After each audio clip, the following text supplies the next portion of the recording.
Welcome to K-Drama School. I'm your host, Grace Jung, and class is now in session.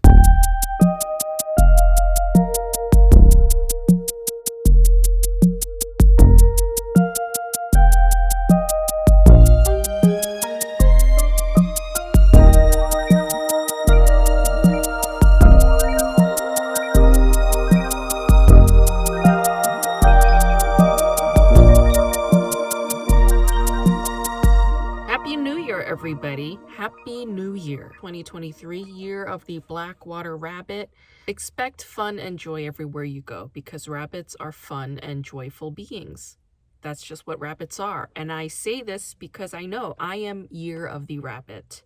And so I am telling you from personal experience, that is what a rabbit is. Rabbits are fun and joyful and playful. Have you seen a bunny? Have you seen how cute and fun bunnies are? I don't know how you guys spent your New Year's Eve, but I spent it by dropping my iPad in the bathtub.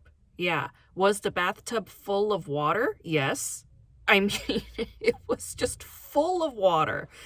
Is it risky to be watching TV shows on your iPad that is just on the bathtub ledge, just very precariously balancing there on the cliff of a bathtub? Is that risky behavior? Yes, absolutely it is.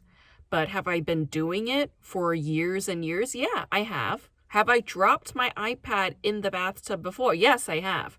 This is the second time that I have dropped this particular iPad in the bathtub.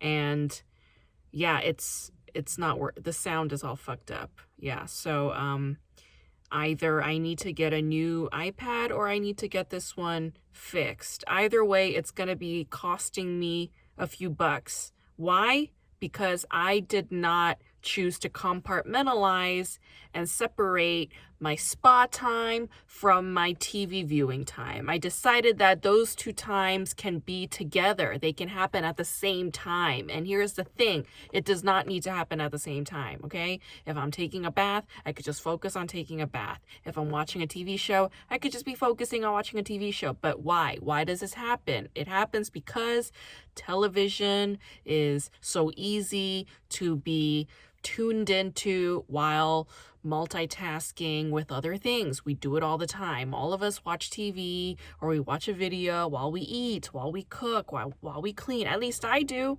I'm like, I clean my house while I leave the TV on. Why wouldn't I clean my body while watching the TV? Why wouldn't I be doing that, you know? Anyway, it sucks. That was my New Year's Eve. But hey, overall, 2022, it has been a pretty good year. I will say that it wasn't always easy. I mean, especially the beginning of 2022. Oh my gosh. I'm sure you've seen me and heard me on this very podcast. Just telling you how things are just, flavorless, lackluster, overall, just kind of bumming me out.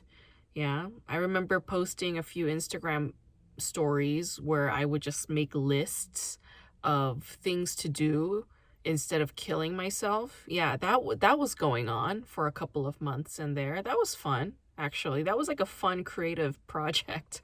And, I'm not saying that I would ever want to get back to that kind of darkness, but, if and when darkness does arrive, I know that my inner clown will never let me down. That I know for sure. And to you listeners, I'm very grateful for giving me another wonderful year of your companionship and your support. Thank you. You guys are the best. And here's an invitation. I am rewriting my book, which will be coming out in year 2024 from Running Press. I would like to ask you listeners to send me an email. You could send that email at kdramaschool@gmail.com and just ask me questions. Like if there is a particular theme or a show that you want to know more about, like in more detail, okay? Or if there's a question around a certain show or some aspect of Korean culture that's been intriguing to you, that you wanted to ask this question but couldn't ask for whatever reason, okay? You can ask that to me. Feel safe And feel free to ask me these questions, and I will see what I can do to answer that through the book. This is an open invitation, okay? An open call, all right? You guys can ask me whatever is going on there in your little minds and hearts, and just hit me with it, okay? Send that email to kdramaschool@gmail.com. I will take a look at it, and I will submit my answer via book. You guys, I actually had another Korean drama that I was going to cover for this particular episode, and it had another guest and everything, but I started watching The Glory on Netflix, and I was like, well, yeah, this is going to be the one. This is going to be the one that opens up into year 2023, okay? Because that show dropped on Netflix on December 30th, and I was done watching that show in a matter of 2 days, okay? So let's get into it. Let's get into The Glory of The Glory, okay? The Glory is a K-drama written by hitmaker Kim Eun-suk, and it stars Pan-Asian Hallyu star Song Hye-kyo. Yeah, what a pairing. This is not their first collaboration, okay? They collaborated on Descendants of the Sun, where Song Hye-kyo was co-starring with her ex-husband, Song Joong-ki. Yes, they met on that show, they fell in love, started dating, and then got married, and then 2 years later, sadly, they got a divorce. But isn't it interesting how timing works, right? Because just last week, we finished watching Reborn Rich, and we just covered it, and here we are covering a show starring his ex-wife. How fascinating. Did the K-drama industry do this on purpose, or is this just some warped cosmic timing? I don't know. That's not my business. I don't know. I'm just noting a pattern, okay? I'm just noting a coincidence. That is all. Another fun fact. Listen, Kim Eun-suk, she collaborated with a lot of Song Hye-kyo's ex-lovers, okay? She made that show Mr. Sunshine, which stars Lee Byung-hun. Yes, Lee Byung-hun and Song Hye-kyo dated many, many years ago. And she also wrote Secret Garden, which stars Hyunbin. Yeah, Hyunbin and Song Hye-kyo, they were an item. Yes, they were. They starred in that show, Worlds Within, together, where they were both playing K-drama directors, and then they fell in love, dated for a couple years, and then called it off. Man, oh man, Song Hye-kyo. I've said this before, but I am just really impressed by her track record. Yeah, I mean, Lord have mercy. In any case, The Glory. Yeah, this was made exclusively for streaming on Netflix, okay? So Kim Eun-suk took some major liberties here. It is very different from what Kim Eun-suk typically does, because Kim Eun-suk has been writing for Korean television, okay? She's been writing for broadcasting specifically all up until now. Yeah, and she did a couple cable TV shows, but for the most part, broadcasting, okay? So she kept it sanitized, kept it clean. But for The Glory, oh my God, all of that goes out the window. Yes, all of it goes out the window. We see a lot of smoking. We see a lot of sex. We see a lot of cursing. We see a lot of knives. Okay, like as we know, this is like that weird thing with Korean broadcasting. They'll blur out knives. Okay, especially if it's going to be used to enact violence. If it's just for cooking, then it's fine, but if it's in the context of violence, then they always blur it out. Yeah, but no, we saw a whole row of knives that the doctor character has. Yes, so weird. That character is so weird. Another thing that I noticed with The Glory is its obsession for brand name products, right? Like, remember the scene when Dong-eun is talking to her factory coworker and saying like, oh, I'm gonna be leaving the factory because I'm gonna go to college and I'm gonna go get a job. And then this factory coworker is like, oh, are you gonna work for Samsung, Hyundai? Like, she names all the brands, and we don't really see that so much in a K-drama, not unless that brand is a specific sponsor to that show, okay? So unless they're an official sponsor, they never mention brands.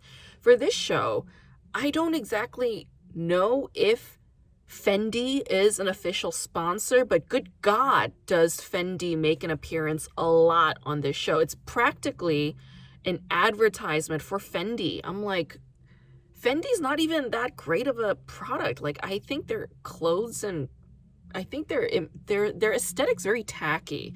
I mean, that's my personal taste, but man, oh man, do the characters love wearing Fendi on The Glory. The Glory is also a really fascinating exploration of PTSD, okay? So Dong-eun is very clearly suffering from PTSD. We can tell because, well, she has a past where she suffered extreme trauma through excessive physical abuse. And then as an adult, she has these moments of extreme panic where she's triggered by sounds of searing flesh, like she does when she's listening to the pork belly. She starts freaking out and she's on the floor crawling around and sweating and having this nervous breakdown. I mean, that's a trigger, right? And it's a flashback. That's a common symptom among PTSD victims.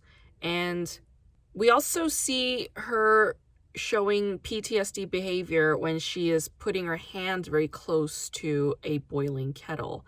And that's a form of being trapped in this cycle where traumatic abuse feels familiar and therefore comforting to a PTSD survivor. This I can attest as a CPTSD survivor myself, and also due to the light reading that I've done around CPTSD. I read a few case studies on bullying in South Korea in order to cover this show. So I was reading articles published between 2011 and 2021, and all of them across the board state that compared to the high number of cases of bullying that exist in South Korean schools, there are very little to no acts of social intervention from teachers.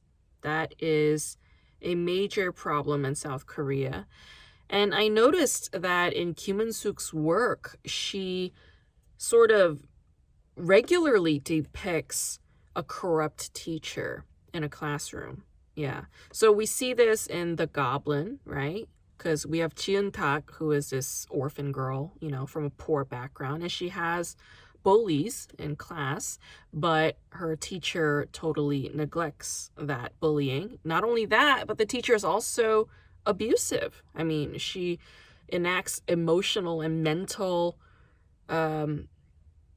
abuse onto this high school student. And she very clearly shows favoritism for the wealthier kids, as opposed to Eun-tak, who is not a wealthy student. And then in The Glory, we see Dong-eun's teacher, a male teacher, physically hitting her, right?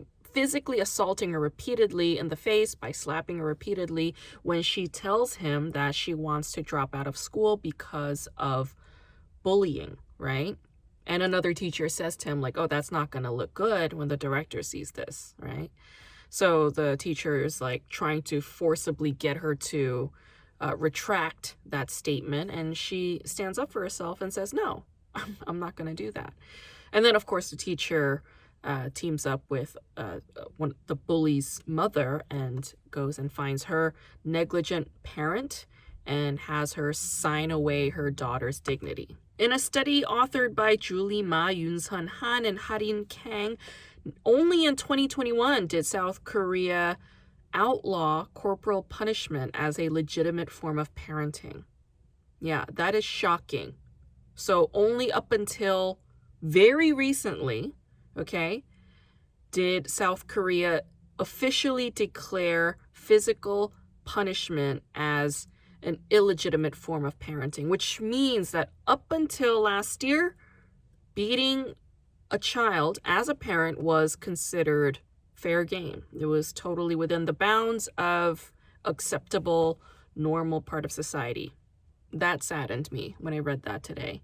Physical punishment in a child's youth, of course, leaves them at high risk of aggressive behavior.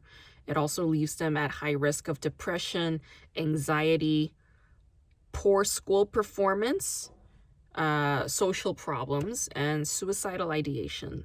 So physical abuse, I mean, time and time again, this has been shown. So I don't know why this was only outlawed like a year ago, but that was the case, okay? So what that means, the reason why I bring that up is because if corporal punishment is acceptable within the household, then corporal punishment will also be acceptable to a parent if a teacher enacts that violence onto a child, okay? So I went to nursery school in South Korea, and I remember having teachers who were physically abusive. So hitting us for getting math problems wrong or, misbehaving in class was just considered acceptable and normal part of the school system. Regardless of what the law says and what culture says and what society says, I, as somebody who has survived that, I say that is not at all acceptable. Okay, like hitting a child as an authority figure is not okay, all right? That child will remember you. That child will harbor resentment, okay? So don't do it, all right? If you're a teacher, fucking don't be beating your kids, all right? If you're a parent, fucking don't be beating your kids. Neglect of a child who was physically abused is also a form of violence. In The Glory, we see Dong-eun's mother completely turn her gaze the other way when she finds out that her daughter's been bullied excessively in school and that is the reason why she is dropping out. I'd say that this implies that the mother herself was also abusive. If she wasn't physically and emotionally abusive, then she was abusive indirectly in the form of neglect. And neglect is absolutely a form of child abuse, especially when that child is in physical or mental or emotional danger. We see that Dong-eun lives alone in this tiny one room, and she's also living in squalor. Like, who's taking care of her? She has no guardian to look after her or protect her. And then Dong-eun eventually is left houseless when Dong-eun's mother stops paying rent to that tiny house. I read a study published in 2015 authored by Ji-yeon Lee in the Journal of Child Abuse and Neglect, and it claims that 30% of students in Gyeonggi-do in South Korea, including the city of Seoul, these children claim to have suffered emotional and physical abuse from their teachers. All right, that's 30% of students in that region alone. So this is not including the entire country of South Korea. It's just that one province. The implication is that children from a low-income background and children who are suffering from neglect from their parents or abuse from their parents are at higher risk to suffer that same abuse from teachers in schools or suffer bullying in schools. What I can say is that, and this is, again, it's based on just personal experience. When a child suffers from abuse, they will have a shade of darkness around them, like a shade of, like, they're harboring inner ugliness, okay? This warped sense of self-perception, let's put it that way. And it's like a vibe that they give off, a vibe of unworthiness. And people who give off that kind of vibe are just food. That's just bait for a bully, okay? I mean, that's a sign of weakness. And as we see in nature, I suppose, okay, like predatory beings will go after the weak. And so it makes sense that a child who has suffered abuse at the hands of a parent or authority figures will also be suffering at the hands of their peers. The implication in The Glory is that since Dong-eun is a neglected child from a low-income background with a single parent who is not a presence in her life, her teacher finds Dong-eun to be an easy target, and her peers also find Dong-eun to be an easy target. When I was watching this show, I could not help but ask myself, why are these people bullying the shit out of Dong-eun? Why are they doing this? I mean, that question was just very, very prominent in my head. I remember when I was in 7th grade, I had an English teacher who had us study the Holocaust and anti-Semitism in America through 2 works of media. One, was this book called Chernowitz, written by Fran Arick, which explores anti-Semitism in a school. And she also had us watch the movie Schindler's List by Steven Spielberg, which explores the Holocaust, of course. And I remember asking my teacher, Miss Kaplan, I remember asking her, why did people kill and abuse Jewish people? Like, as a 7th grader, I remember raising my hand and asking her this question, because I was like, I know we're learning about this. Like, I know we're learning about a real history. Like, I know that this is a thing. I know that anti-Semitism is a thing, just like slavery is a thing, just like anti-Asian hatred is a thing, just like misogyny is a thing, just like, you know, killing indigenous people is a thing. I know that it's a thing, but why? Like, why did Germany, okay, commit these war crimes? Like, why did this kid bully this Jewish kid just because he's Jewish? Like, why was this happening? And my teacher looked at me and said, that is a question that people have been asking forever, and there is no answer. I mean, that was her response. And again, like, to this day, I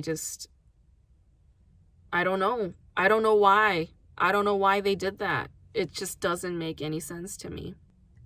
In the case with do-hyun, I can see very clearly what her motives are, right? I mean, this is a revenge porn series.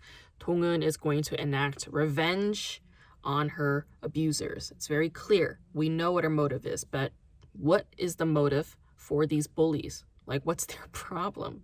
This doesn't get explored in depth at all. And I feel like that should happen. It should. It just gotta. Okay, because otherwise I'm just like left in the dark. I'm like, what the fuck is this? Like, really and truly, I don't know what the fuck this is. Okay, and my hope is that season 2 of this show, which is going to drop in March, I hope that season 2 explores this. We can't possibly say that these people are just evil, plain and simple, and that's it. Like, people have a reason for doing certain things. Like, people have a reason for letting out a certain kind of evil. There's always a reason behind that, and I need to know what the hell that is. I don't think I've ever seen Song Hye-kyo play such a dark role before. This is the darkest I've seen Song Hye-kyo ever. And I've been following her whole career since she was like in her late teens.